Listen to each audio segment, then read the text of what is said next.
Billions of years ago, this could have been Venus, a planet of oceans evolving microbial life. Today, this is the reality, a lifeless world with a dense and choking atmosphere and temperatures to melt lead. Venus is Earth gone wrong, a runaway greenhouse effect, a planet resurfaced as molten lava spewed from within and covered everything.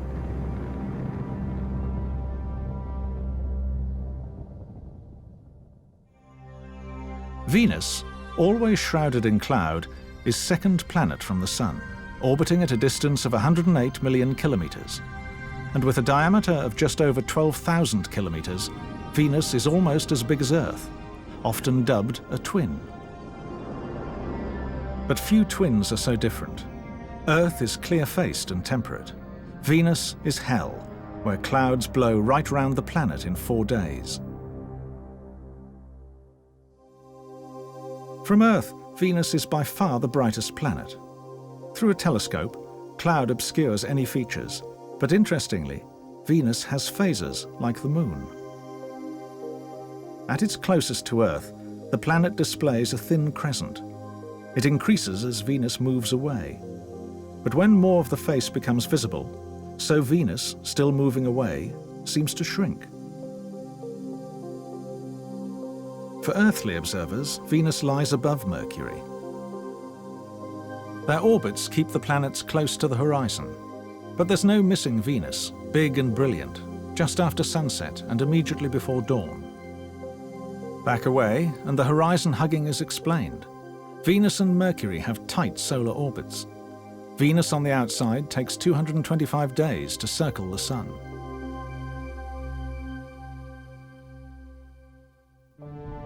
And every so often, Venus can be seen crossing the Sun.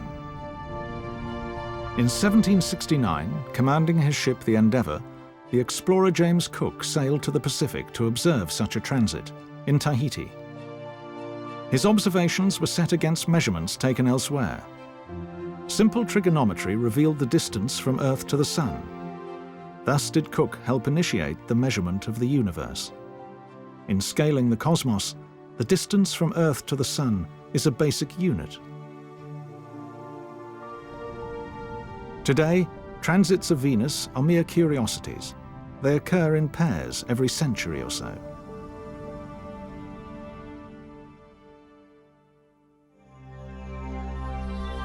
Venus, named after the goddess of beauty and love, has long been a mystery, and speculation has been wild as to what her cloudy veil concealed. Some imagined a planet covered in swamps, exotic plants sprouting from the morass. Others believed it was a desert, rocky, dusty, and baked.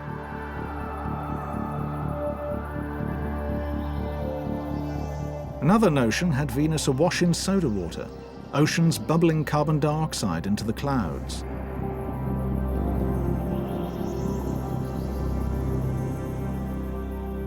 As so often, fact is stranger than fiction. The unveiling of Venus began in 1961 by radar. From Goldstone, California, signals were bounced through the Venusian clouds. For the first time, we had echoes from another planet. And the news was that Venus rotated incredibly slowly, and in the opposite direction to Earth. The reason? Possibly a giant planetesimal had hit Venus, altering its tilt, even flipping it over. In 1970, the Russians soft-landed a probe. These are its pictures, from a surface where the sun never penetrates. A brutal landscape strewn with slabs of volcanic rock. Conditions so hostile, the lander frazzled in minutes. The atmosphere is like soup, over 90 times denser than Earth's. It blankets the planet, trapping heat. At 475 degrees Celsius, Venus is the hottest planet. Next, by radar orbiter, the Americans imaged Venus. Most was rolling plains, the blue, with 2 highland areas or continents in yellow and red. Then, using side-looking radar, Russian probes mapped the northern hemisphere. The detail was a breakthrough. Here it is as a computerized flyover from the 1980s. The region is Ishtar Terra, highlands the size of Australia.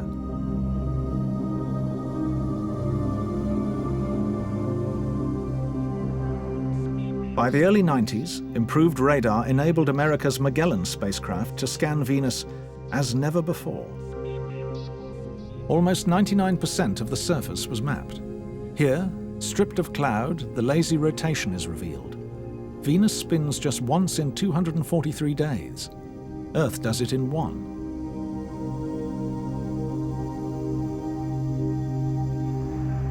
Mapping completed and reacting with wobbles, Magellan began measuring tiny fluctuations in gravitational pull. It was a glimpse beneath the surface. Red and yellow indicate high density, blue is low. With a topography map superimposed, there's an almost exact correlation. In other words, mountains pull harder than plains. Thanks to Magellan, we fly the planet, first to its highest point on the continent of Ishtar Terra, and now south towards the larger highland region, Aphrodite Terra, a continent the size of Africa. With heights exaggerated and color guessed at, this is nonetheless an accurate spin through the vast canyons of the southern uplands, the chasmata.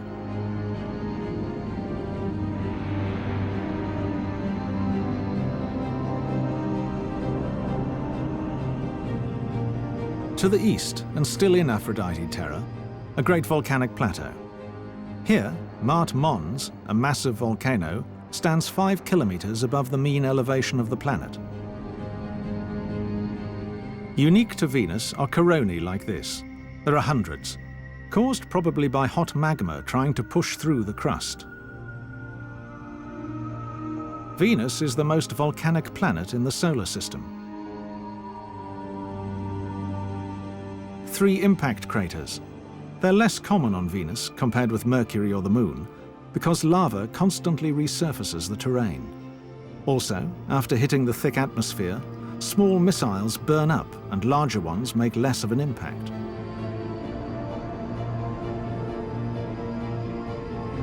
Beyond a mountain range to a group of pancake domes, each 25 kilometers across and 750 meters high. They're probably upwellings of lava depressed by the weight of the atmosphere.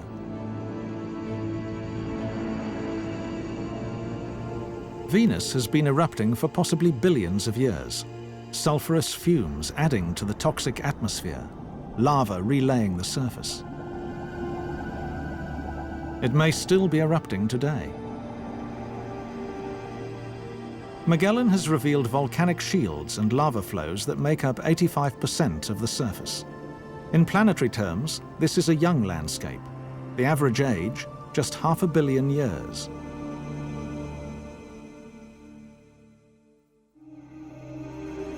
So what befell Venus? Has volcanic activity slowly oozed lava? Or did some global catastrophe completely renew the surface 500 million years ago? This is an artist's impression, for those Russian snapshots are still the only real pictures of the surface. In a searing and crushing atmosphere of 96% carbon dioxide, it's hard to imagine a human dropping through these clouds.